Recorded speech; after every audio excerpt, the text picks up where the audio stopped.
ማለት ተኝታኑን ተመቻት እኮ እሷማ ለምን ግብ ትሰጫታለሽ?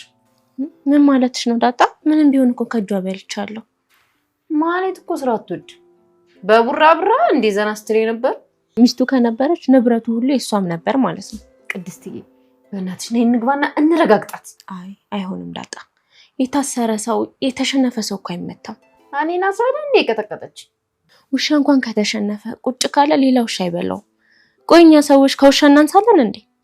አራለ ስንት ከውሻ የሚያንስ ሰው በተኛበት የሚገድል የሚደፍር ሰውን በማንነቱ የሚገድል ስንት ከውሻ በታች ሆነ ሰው አለ። እና አንቺ እንደነሱ ምን ፈልገሽ ነው? ምን ከውሻ ማነስ ነው? አራና አልፈልግም። እንደውም ትቻለሁ። ስሚኝማ ቅድስትዬ አሁን አስበሽዋል ዝናን እዚህ ቤቱ ያመጡት? ኧረ በስመ አብ እዚህ እንዲያመጡት አልፈልግም። ለነገሩ እውነትሽን ነው። ዝና እኮ ሱፐርማን በይ በሶስት በአራት ሰንሰለት ራሱ ቢታሰር በጥሶት ሊነሳ ይችላል። አያይ እኔ ለሱ ብዬ አይደለም። ምሳሌ በጣም ነው የምትጨነቀው። ማለት እንኳን እዚህ በመሆኗ የምታደርገው ግራ ገብቷታል እኮ። አዘነችላት አይደል? ግን ምሳሌ እኮ በጣም አዛኝ ናት። ያኔ እንደዛ ያመናጨቀቻት እንኳን ራሱ ማየ ነበር የምትላት። አሁንም ማለት አለቻት እንዴ? አሁን ራሱ እንደዛ አንቃት ማየ ብላ ነው የምትጠራት። እነሱ ሰሎነች እኮ ነው። ለዛ አይደል የህፃን ልጅ ልብ ስጠኝ የሚባለው። ዛሬ እንዳህያ ልታገልህ ባለህበት ቁም። የማልተኩስ እንዳይመስል። እኔ እድሜ ዘመኔን እስር ቤት ነው ያሳለፍኩት። ካሌብ ሞሲሳ ማለት ነው እስር ቤት የከተታቸው እነ ኪሩቤል እነማን ናቸው? ምንድነው የምትሰሩት? እኔ በደንብ አውቃለሁ። ካሌብ ዝዋይ ላይ ስላስገደለው ስለ አቤል ምንድነው የምታውቀው? ምንድነው የምታወራው? ጨምርልህ። ካሌብ ከሚሴ ላይ ስላለው እርሻ ምንድነው የሚያበቅልበት? ሁመራ ላይ ያለውን እርሻ ሰሊጥ ነው ወይስ ጥጥ ነው የሚያበቅልበት? ሻሸመኔ ላይ ያለው እርሻ ቲማቲም ነው የሚያበቅልበት? እስቲ ስለ ካሌብ ንገረኝ። ማን አንተ? ቆይ ይሄን ነገር እንዴት ልታውቅ ቻልክ? እኔ መድብል ነኝ፣ የብሩክ ታላቅ ወንድም። ወንድሜን ምንድነው ያደረጋችሁት? ገላችሁት ነው የቀበራችሁት ወይስ ምንድነው ያደረጋችሁት? ንገረኝ። እኔ ካንተ የምፈልገው ይሄንን ብቻ ነው። ወንድሜ ያለው የት ነው? ምንድነው ያደረጋችሁት? ንገረኝ። ማህሌት ቃል በገባችው መሰረት ቃሏን አከበረች። ማህሌት ዝና እንዲያዝ አገዘቻቸው። ዝና በነመድብል እጅ ገብቷል። ለመሆኑ ዝና የት ነው የወሰዱት የሚለውንም አብሬ ይዤላችሁ መጥቻለሁ።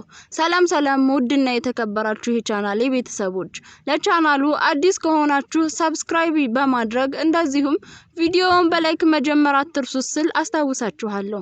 ምሳሌ ድራማ ቀጣይ ፓርት ይዤላችሁ መጥቻለሁ። እንግዲህ ካሳለፍነው ፓርት ላይ እንደሚታወቀው ማህሌት እና መድብል ለመተባበር ያቀረበችው መስፈርት አለ። እርግጥ የማህሌት መስፈርቶች ሁለት ቢሆኑም አንደኛው ሰምሮላታል። የመጀመሪያው እንግዲህ ከበፊትም ጀምሮ የምትመኘው ቤት ቢሆንም በሱ ላይ ፈጽሞ መድብል ሊስማማላት ስላልቻለ ወደ ቀጣዩ መስፈርቷ ተሸጋግራለች። ቀጣዩም ወደ ውጭ ሀገር የምትሄድበትን መንገድ እንዲያመቻቹላት ነበረ። መድብል በዚህ ላይ እርግጠኛ ሆነሽ ተማመኝብኝም ብሏታል። አሁን ላይ ሙሉ ለሙሉ ማህሌት ወደነ መድብል መታለች። እንደዚሁም ከዝና ጋር ያላት ግንኙነት ለስራና ለስራ እንዲሆን አድርጋለች። ምክንያቱም ዝና ወደነ መድብል እጅ እንዲገባ የሚያስችል ግንኙነት ብቻ ሆኗል። እናም ሁሉም ነገር መድብል ባዘዛት መንገድ ብቻ ነው እየተጓዘች ያለችው። አሁን ላይ ብሩክ እንዲገኝ መንስኤ የሆነችው ማህሌት ከፈጣሪ በታች እሷ ስለተባበረቻቸው ነው። ምክንያቱም ዝናን ማጥመድ ቀላል ነገር አልነበረም። ከአሁን በፊትም መድብልና ሞገስ ማለት ነው ዝናን ለማጥመድ ያልሞከሩት መንገድ አልነበረም። ኤፍራታንም ልከው ምግብ እንድታበለው እንቅልፍ እንዲያስወስድ የሚያደርግ መድኃኒትም አድርገውበት ነበር በምግቡ ውስጥ። በወቅቱም አልተሳካላቸውም። ይልቁንስ በተቃራኒው ኤፍራታ ታማ እሷን ሲያስታምሙ ነበር። አሁን ላይ ግን ማህሌት እነሱን ለማገዝ ቆርጣ ተነስታለች። ነገር ግን ማህሌት እነሱን እያገዘቻቸው ያለችው ወደ ውጭ እንድትሄድ እንዲያግዟት ስለሆነ ያ የማይሳካ ከሆነ ግን ሙሉ ቤተሰቡ ላይ ከባድ የሆነ እርምጃ ወስዳለሁ ብላለች ማህሌት።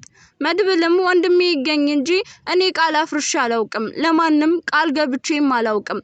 ነገር ግን ስገባ ደግሞ ከልቤ ያመንኩበትን ነገር ብቻ ነው ቃል የምገባው በማለት ሲናገር ነበር መድብል።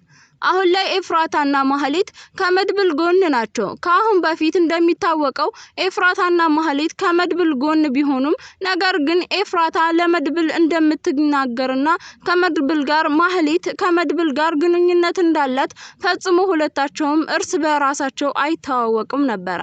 አሁን ላይ ግን መድብልን ለማገዝ ሁለታቸውም በግልጽ እየሰሩ ይገኛል። ኤፍራታና ማህሌት ለመድብል ለመስራት ፍቃደኛ ሆነው ተገኝተዋል። እንግዲህ ኤፍራታ ለገንዘብና ገንዘብ ብቻ ብላ ሲሆን ማህሌት ደግሞ ከዚህ ሀገር ለመውጣት ወደ ውጭ ሀገር ለመሄድ የሚያስችላት መንገድ ግዴታ እነሱን ስትተባበር እንደሆነ ስላመነች ነው። የሁለታቸውም ጥቅም የተለያየ ቢሆንም ነገር ግን ብሩክ እንዲገኝ የበኩላቸውን እያደረጉ ነው ያሉት። በብሩክ መገኘት በስተጀርባ እነሱም የሚጠቀሙት ጥቅም አለ። ማህሌትም ያቀደችውን የውጭ ጉዞ ኤፍራታም ደግሞ የምትፈልገውን ገንዘብ ይሰጥሻል ስለተባለች ነው።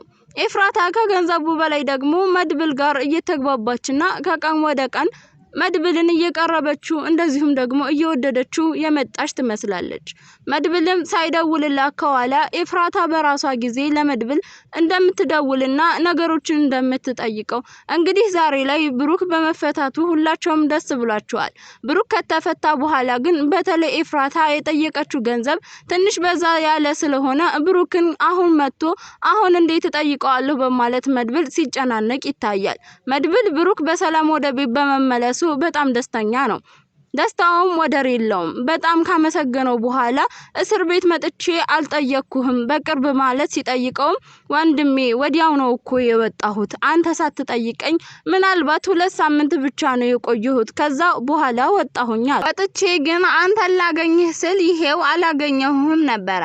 ዛሬ በፈጣሪ ፍቃድ ተገናኘን። ግን ደህና ነህ አይደል? ምንም አላደረጉህም በማለት እጅ ለእጅ ተያይዘው አይን ለአይን እየተያዩ ሲጫወቱ ነበር ወንድማማቾቹ። ቅድስት የሌለ ደስታ ተሰምቷታል። ቅድስት በጣም ደስተኛ ሆናለች። እንደሚታወቀው ቅድስት ከምሳሌ ጋር በልጅነቷ ጀምራ ልክ እንደ ሰራተኛና እንደ እናት ምሳሌን ስትንከባከብ ብትኖርም ብዙ ጊዜ በብዙ ነገሮች በብዙ ኃላፊነቶችና በብዙ ውጣ ውረዶች ከብሩክ ጋር ስለምትሆን ቅድስት ምሳሌን መንከባከብ ምንም ደክሟት አያውቅም። እርግጥ አድካሚ የሚባሉ ጊዜያቶችን በጣም ከባድ የሚባሉ ጊዜያቶችን ሶስታቸውን ቢያሳልፉም አብዛኛውን ነገር ብሩክ ስላለ ብዙ ኃላፊነቶችን ብሩክ ስለሚይዝ ነገሮችን ያን ያክል ከብደዋት አያውቁም ነበር። አሁን ላይ ግን ምሳሌ ጥያቄዎቿ እየተጠራቀሙ እየበዙ በተደጋጋሚ እየተጠየቀች ቅድስት የምትመልሰው መልስ አጣ እስከዛሬ ቆይታ ነበር። አሁን ላይ ግን አባቷ ከመጣ በኋላ እየጠየቀችው ምሳሌ እየጠየቀችና እንደዚሁም ደግሞ እነ ቅድስት ሲዋሿት እንደነበሩ እናም ቅድስት ሲነግሯት የነበረው ነገር ሙሉ ለሙሉ ውሸት እንደሆነ ምሳሌ ተረርታለች። ለምንድነው የዋሻችሁኝ ብላ ብትጠይቅም የቅድስት መልስ እንዳትጨናነቂ ብዬ ነው በማለት አረጋግታታለች። ይህ ማለት ምሳሌ ምንም አባቷ የደረሰበትን ቦታ ሁኔታ የማወቅ መብት ቢኖራትም እድሜዋ ለዚህ ይህንን ነገር ለመቋቋም የሚበቃ ስላልሆነ እንደዚሁም ደግሞ እነሱ እንደዚህ ሆኗል ብለው ለመናገር ምንም እርግጠኛ የሆኑት ነገር ስላልነበረ ምሳሌን ሲደብቋት ነበር የቆዩት። እውነታውን ሳይነግሯት ቢቆዩም ምሳሌ አሁን ላይ በአባቷ አንደበት እውነታውን አውቃ ተረድታለች ማለት ነው። አባቷም ወደ ቤት ስለመጣ በጣም እንደናፈቀችው በእንባ በታጀበ ንግግሮቿ ተናግራለች። እውነት ለመናገር ምሳሌ ብቻ ሳትሆን ሁሉም ቅድስትና መድብልም ጨምሮ ሁላቸውም በእንባ ነው የተቀበሉት። ምክንያቱም ካሳለፉት ነገር አንጻር መድብል ባይመጣ ኖሮ ምን ሊውጣኝ ነበር እንዳለችው ካሳለፍነው ፓርት ላይ ቅድስት ያለ ብሩክ ነገሮችን በጣም ከባድ እንደሆኑና ያለ ብሩክ ብዙ ነገሮችን ፈጽሞ ማሳካት ሳይሆን ማሰብ ለራሱ እንደሚከብድ ተረድታለች። ብሩክን በተደጋጋሚ ቅድስትን ሰላም እየጠየቃት ያለውና ሰላም መሆኗን እንደዚሁም ደግሞ ቤቱ ምን አዲስ ነገር አለ እንዴትስ ሆናችሁ ያለኔ እንዴት ከረማችሁ ብሎ ሁሉ ቢጠይቋታል። ብሩክ ለቅድስትም አንተ ስትሄድ እኮ ከ3 ቀን በኋላ መድብል መጣ። መድብል ከመጣ ወዲህ ከሞላ ጎደል እሱ ነው ቤቱን ቀጥ አድርጎ የያዘው። እሱ ባይመጣ ምን እንደምንሆን ሁሉ አላውቅም ነበር በማለት ስትናገር ቅድስቴ ብሩክ መድብልን እያየ ወንድሜ በጣም አመሰግናለሁ በማለት ነበር ያመሰገነው። እንግዲህ በብሩክ መፈታት ሞገስ አዲስ ነገር ይዞ መጥቷል። ሞገስ ከሉላ ጋር ወደ ብሩክ ቤት መጥቷል። ሉላ ብሩክ በመፈታቱ በጣም ደስተኛ እንደሆነችና እስከዛሬ የብሩክን መፈታት በጉጉት እየጠበቀች እንደነበረም እየጸለየችለትም እንደነበረም ገልጻለታለች። ብሩክ ቤተሰቡ ደስተኛ በመሆኑ በጣም ደስ ይበለው እንጂ ታግቶበት የቆየው ቦታ ብዙ አካላዊና ስነልቦናዊ ጉዳት አድርሰውበታል። እነሱ በዚህ መልክ እየተጫወቱና እየተነጋገሩ በዚህን መልክ ደስተኛ ሆነው እሱ ደግሞ እነሱን ትቶ ሄዶ ማረፍ አልፈለገም። ስለዚህ ብሩክ ምንም ቢደክመውምና ገብቶ ማረፍ ቢፈልግም የነሱን ደስታ ላለማቋረጥ ሲል አብሯቸው ቆይቶ ነበር። የብሩክ ቤት በጨዋታ በሳቅ በደስታ ተሞልቶ ሞገስም የራሱን ቀልድ ከሉላ ጋር አያይዞ ተናግሯል። ሉላ እንደሚታወቀው እንደሁላቸውም በሚባል መልኩ ብሩክ ከታገተ በኋላ ከጠፋ ወደዚህ እየተጨናነቀች ትገኛለች። እርግጥ ሉላ ብሩክን ለመፈለግ ወጣ ባትሞክርም ብዙ እንዲገኝ ግን የቻለችውን እያደረገች ነበር። እንደዚሁም ደግሞ ብሩክ እንዲያገኘው ለሚሞክረው ሞገስ ምንም ቢሆን ብትፈራም እንኳን ብቻዬን ሆኜ እፈራለሁ ብላ ሞገስን ከቤት እንዳይወጣ ከመከልከል ነፃ አድርገዋለች። ብቻዋን እቤት ውስጥ በፍርሃት እየዋለች ይህንን ሁሉ የምታደርገው ለብሩክ መገኘት መስዋዕት ለመሆን ነው። ዛሬም ብሩክ ተገኘ ሲባል ከምንም በላይ ደስተኛ ሆና በፍጥነት እየሮጠች ወደ ብሩክ ቤት እንደመጣች ሲነገረው እኔኮ እናንተን የመሰለ ቤተሰብ ስለሰጠኝ በጣም ነው ፈጣሪን ማመሰግነው በማለት ብሩክ አብሯቸው ጨዋታውን ቀጥሏል። በዚህ መልክ እየተጫወቱ ሳለ ዳጣ ትመጣለች። ዳጣ ዘላ ብሩክን አቀፈችው። በጣም ደስተኛ ሆነች። ደስኩ ላይም ወጣ ሁሉ እየዘለለች ደስታዋን ለመግለጽ ሞከረች። ዳጣ በጣም ደስተኛ ሆናለች። አሁን ቤተሰቦቿን ሙሉ ሆነ በማለት ተናግራለች። ዳጣ ምክንያቱም ዳጣ ቤተሰቦቿን ካገኘች ወደዚህ ብሩክን ድንገት በማጣቷ በጣም ሀዘን ተሰምቷት ነበር። እርግጥ ለአመታት ስትጠብቀው የነበረው ለአመታት የቆየ እንቆቅልሽ ቤተሰቦቿን ካገኘች በኋላ ቢፈታም ወዲያውኑ ደግሞ ደስታዋን ሳትጨርስ መልሶ ብሩክ መጥፋቱ ደስታዋን አደብዝዞባት ነበር። ብሩክ ቤተሰቦቿ እንዲገኙ የቻለውን ሚና ተጫውቷል። እንደዚሁም ከሞገስ ጋር ማለት ነው። ሞገስም ከቦታ ቦታ እየተዘዋወረ የእሷ ጋር ምናልባት የዳጣ ቤተሰቦች ሊገኙ ይችላሉ ብሎ የተገመተበት ቦታ ሁሉ አብሯት ሲሄድ ሲንከራተት የነበረ ሰው ነው ሞገስ። ብሩክ ደግሞ ከመጀመሪያውኑ ከጎዳና ወጣ ወደ ሰው ቤት ለመግባትና ከሰዎች ጋር ለመግባባት ከነ ብሩክና ሞገስ ጋርም እንደ ቤተሰብ እንደ እህትና እንደ ወንድም እንድትሆን ያደረጋት ምክንያት እሱ ነው። ካሁን በፊትም ማህሌት ታናዳው እንደዚሁም ሞገስና ማህሌት መካከል የነበረው ግንኙነት አበሳጭቶት ጎዳና ላይ ቁጭ ብሎ ነበር ዳጣ ጋር የተገናኘው። ዳጣም ምንድነው እንደዚህ ተስፋ የቆረጥከው? ህይወት ይቀጥላል፣ ባክህ እንደዚህ አትተክዝ በማለት ብሩክን ከመከረችው በኋላ የምትመገበው ምንም ነገር ስለሌላትና በወቅቱ በጣም ርቧት ስለነበረ ትነግረዋለች። የሆነ ነገር የምገዛበት ለምግብ የሚሆን ገንዘብ ስጠኝ በማለት ትጠይቀዋለች። ብሩክም እኪሱ ላይ በወቅቱ ያገኘውን አውጥቶ ይሰጣታል። አረ ይሄ ብዙ ነው ብላ ብትጠይቀውም ውሰጂ በማለት ተስፋ በቆረጠ አንደበቱ ይናገራል። ዳጣ ትታው ለመሄድ አልፈለገችም ነበር። ትታውም ለመሄድ ፈጽሞ ጭካኔውም አላገኘችም ነበር። መልሳ ከብሩክ ጋር ከዛ ቦታ ላይ እንዲነሳና ነገሮች እንደሚያልፉ ነገሮች በራሳቸው ጊዜ እንደሚስተካከሉ ብሩክን አረጋግታው ወደ ምግብ ቤት ነበር ያቀኑት። ከዛም ጊዜ በኋላ በተደጋጋሚ ብሩክና ዳጣ እየተገናኙ ይጫወቱ ነበር። እንደገና ሞገስን አስተዋወቃት። ሞገስ ጓደኛዬ ነው ብሎም አስተዋወቃት። ከሞገስም ጋር በጣም ተግባቡ። በወቅቱ ብሩክ በጣም ጭንቀት ላይ ስለነበረ ሞገስና ዳጣ የቻሉትን ብሩክን ለማገዝ የቻሉትን ያክል ሙከራ ሲጀምሩ ይበልጥ ሞገስና ዳጣ እየተግባቡ መጡ። በተለይ የሞገስ ጸባይ ከቀን ወደ ቀን እያሳየው የነበረው ለውጥና በጣም የሚወደው የሚያስብለት የሚጨነቅለት ለብሩክ ሞገስ እንደሆነ ስትረዳ ለብሩክ ይህንን ያክል ካሰበለት በጣም ጥሩ ሰው ነው ማለት ነው በሚል ነገር ዳጣም ለሞገስ ጥሩ ቦታ እየሰጠች በጣም እየተቀራረቡ ይመጣሉ። ከዛም በኋላ ምሳሌ ወደ ውጪ ሄዳ እንድትታከም የቻለችውን ነገር ሁሉ አድርጋለች ዳጣም ከሞገስ ጋር ሆና። ነገር ግን ሞገስ ያደረገው ደግሞ በጣም ልዩ የሚባልን ነገር ነበር። በወቅቱ ራሱ በጣም አስቸጋሪ ሁኔታ ላይ ባለበት ወቅት ለብሩክ ልጅ እንድትታከም ግን የቻለውን ነገር ሁሉ ከሚችለውን በላይ ሞክሮ ምሳሌ እንድትታከም ሰበብ ሆኗል። ይሄ ሁሉ የሞገስ መልካምነት፣ ለጓደኛ ያለው መልካምነት፣ አስተሳሰቡ እንደዚሁም ለራሱ የሚሰጠው ኮንፊደንስ እና ለመጀመሪያው ፍቅረኛው ለሉላ የሚሰጠው ቦታ ከምንም በላይ ሞገስን እንድትቀርበውና እንድታምነው አድርጓታል። ብሩክ በተደጋጋሚ ጥፋት አጥፍቷል። እርግጥ ነገር ግን ብሩክ ጥፋት አጠፋ ብሎ ሞገስ ምሳሌ ስትታመም እንደዚሁም ብሩክ እጅ ሲያጥረው ምንም ወደ ኋላ አላለም ነበር ከማገዝ። መኪና፣ ቤቱ፣ ስራው ታግቶበት በእናቱ የተመዘገበ አንዲት የቀረች መኪና ብትኖር እሷንም ሽጦ ነበር ምሳሌ እንድትታከም ያገዘው። ስለዚህ ዳጣ እንደዚህም ብሩክ ያበሳጨው ሰው ማን ነው የሚለው ነገርና በዚህ ሁኔታ እንድትሆን ያስገደደህን ሰው መልሼ ባንተ ቦታ አደርገዋለሁ ምንም አትዘን በማለት ማህሌትንና ኤፍራታን በተደጋጋሚ እርምጃ ወስዳባቸዋለች። ለብሩክ ባላት ቦታ ምክንያት ማህሌትንም ወግታታለች። ካሁን በፊት በወቅቱ ግን ዳጣ የመኖር ፍላጎትም ሆነ የመኖር ጉጉት ያን ያክል የምትሳሳለት ቤተሰብ ስላልነበራት ምንም ነገር ቢሆን ለቀረቧትና ላመኗት እንደዚሁም ደግሞ ወደ ቤቱ ያስጠጋት ብሩክ እሱን እንደ ወንድሟና እንደ ቤተሰቧ አስባ እሱ ላይ እየደረሰ ያለው ነገር በጣም አሟት ስለነበረ ነው ማህሌትም በወቅቱ ልትወጋት ይቻለችው። እንግዲህ ያንን በማድረጓ ማህሌት በተደጋጋሚ ከዝና ጋር በመሆን ዳጣን ለማጥቃት ሞክራ ነበር። እርግጥ ብሩክ ከተሰወረ ወደዚህ ከዝና ጋር ብዙም ተገናኝተው ባያውቁም ነገር ግን ዝናን በስሙ ብቻ የምትፈራው ሰው ናት ዳጣ። ይሁን እንጂ ለብሩክ ሲባል ብዙ ዋጋ ከፍላለች። ለብሩክ ብቻ ሳይሆን ለሞገስም ትልቅ ዋጋ ከፍላለች። ካሁን በፊት ታግታ ታስራ ሁሉ ጥፍሯ እስከሚነቀል ድረስ የሚያደርስ ቅጣት አስተናግዳለች። ግደሉኝ እንጂ ምንም የምነግራችሁ ኢንፎርሜሽን የለኝም በማለት ነበር የነገረቻቸው።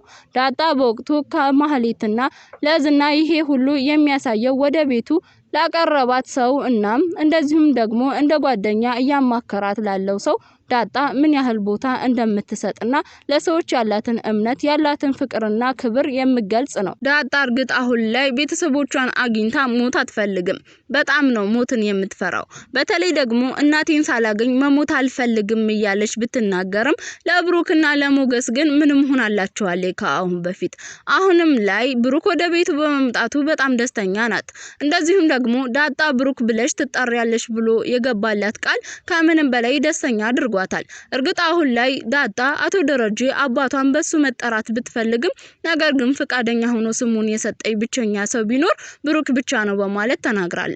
እንደዚሁም ደግሞ ምሳሌንም እንደ ትንሽ እህቷ ነው የምታያት። በጣም የታደለች ሴት ናት ብሩክን የመሰለ አባት ስላገኘች በማለትም ብሩክ ጀግና አባትና ታማኝ ባል ይወጣል በማለት ተናግራለች። ዛሬ ዳጣ ንግግሯ ጨዋታዋ ጨምራለች። ከምንም በላይ ዛሬ ተናግራለች። ማታውቃቸውን ነገሮች ሁሉ እየተናገረች ትገኛለች። ነገር ግን በተናገረች ቁጥር ቅድስትንና ብሩክን ልብ ብላ ያየሽ ነው የምታወራው። በሁለታቸው መካከል ያለውን ነገር እንዲሳምርና ቅድስትም የምሳሌ እናት እንድትሆን እንደዚሁም ደግሞ የብሩክን ባለቤት እንድትሆን ከሚፈልጉ ሰዎች ናት ዳጣ።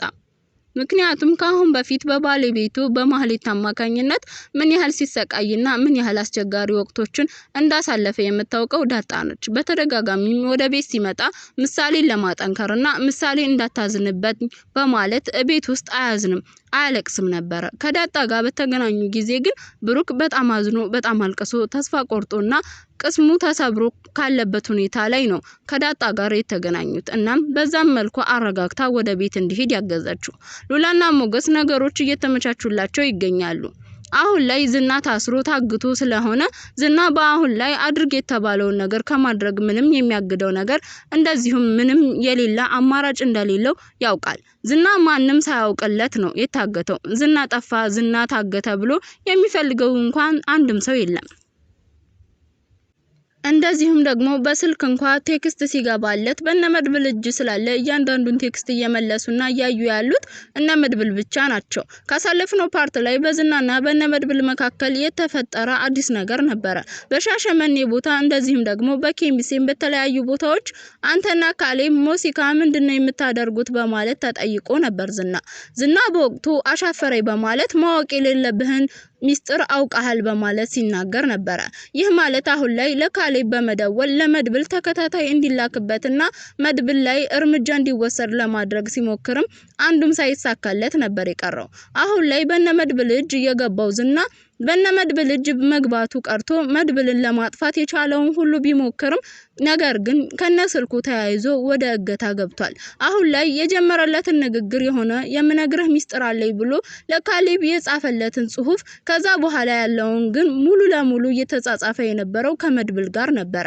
ካሌብ ደግሞ ቀጥታ ከዝና ጋር ተገናኘሁ እያለ የማይነገሩ ሚስጥሮችን ሁሉ ይበልጥ ሲጽፍለትና ሲነግረው ነበር። አሁን ላይ ዝና ያለው አማራጭ ግዴታ መናገር ስለሆነ ነበር ብሩክ ያለበትን ቦታ እየተናገረው። እሱ ባሰበው ሳይሆን ቀረ። ዝና ፈጽሞ ነገሮች አልተሳኩለትም።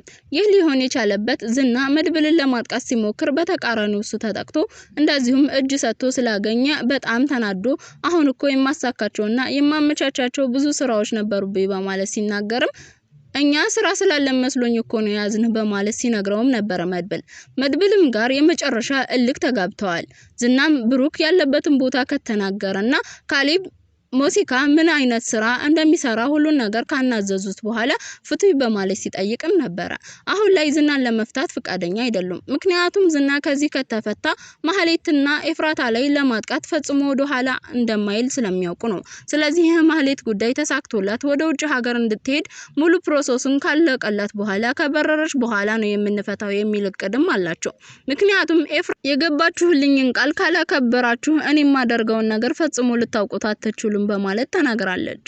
አሁን ላይ በብሩክ መገኘት ዋና ምክንያት የሆነችው ማህሌት ቃል የገቡላትን ነገር እንዴት ቃሌን አላከብርም በማለት የማህሌት ወደ ውጭ ጉዞ ለማሳካት እየሞከረ ይገኛል መድብል። እስከዛሬ ድረስ ግን የማህሌት የጉዞ ሁኔታ እስከሚስተካከል ድረስ ሞገስ እዚህ ይቆይ የሚል ግምት አለው። ሉላና ሞገስ በሰርጋቸው ላይ የሚገኙ ታዳሚዎችንም እስከ መቅጠር ደረጃ ደርሰዋል። ዛሬ ከተስፋ ብዛት አንፃር ምክንያቱም ሉላና ሞገስ በዝና አማካኝነት ደስታቸውን፣ ነፃነታቸውንና የተለያዩ ማህበራዊ ጉዳያቸውን ተዘናግተው ነው ያሉት። አሁን ላይ ወረቀቱ ተስተካክሎና ዝና ከፈረመ በኋላ ግን ቅውጥ ባለ ሰርግ እንጋባለን፣ አሁን እኮ ብሩክም መጥቷል፣ ሁሉም ነገር በቃ ቤተሰቡ ሙሉ ነው በማለት ዝና በመታሰሩ እንደዚሁም ደግሞ ከታሰረ በኋላ ግዴታ ወረቀቱን ይፈርማል የሚል እምነት ስላላቸው የሌለ ደስተኛ ሆነዋል። እንደዚሁም ደግሞ እንጋባለን ብለው አስበዋል። ይሁን እንጂ የነሱ መጋባት ጋር ሲያስቡት ብሩክና ቅድስት መጋባት አለባቸው የሚል ሐሳብ ያላቸው ይመስላል። እርግጥ ሉላና ሞገስ የልጅነት ፍቅረኛሞችና ለአመታት አብረው ይኖሩ ቢሆንም ተለያይተው አብረው ነበር እየኖሩ የነበሩት። ሉላ በዝና ቤት ሆና ሞገስ ደግሞ በግል ህይወቱና በስራ ላይ ሆኖ ነበር። ነገር ግን ሉላም ሞገስን እየናፈቀች ሞገስም ሉላን እየናፈቀ እናም የቀድሞ ታሪካቸውን እያስታወሱ የኖሩበት ሁኔታ ነው ያለው ካሳለፍነው ፓርት ላይ እንዳየነው ከሆነ። ስለዚህ በሁለታቸው መካከል ለረጅም ጊዜ የቆየ አብሮነት አለ። ለዚህም ነው አሁን ላይ ዝና ወረቀቱን ከፈረመ እንጋባለን ብለው ቢያስቡም በብሩክና በቅድስት መካከል ያለው ደግሞ ለአመታት የተለያየ አይነት መንገዶች እንደዚሁም በተለይ ደግሞ ምሳሌ እንድትታከምና እንድትድን ያገዘችው ባለብዙ ውለታው ያማልፎ ተርፎ ወደ ውጭ ሄዶ ለመሄድ ፕሮሰስ ላይ እንደሆነ ያወቀችው ብዙ ብር ሲያጥረው በጣም የሚከብድ ነገር አድርጋ ያንን የጎደለ ብር ለመሙላት ቅድስት አስባ ሞክራ ነበር። እርግጥ በዳጣ ጥረት ከዛ ቦታ ብትወጣም ነገር ግን ለምሳሌ ስትል ምንም እንደምታደርግ እርግጠኛ የተሆነበት ጊዜ ነው። ስለዚህ ብሩክና ቅድስት የራሳቸው የሆነ መስዋዕትነት እየከፈሉ በጣም የሚዋደዱ አብረው ለመሆን ብቁ የሆኑ ጥንዶች ናቸው። የነሱ ጉዳይ ማስተካከል አለብን በማለት ይነጋገራሉ።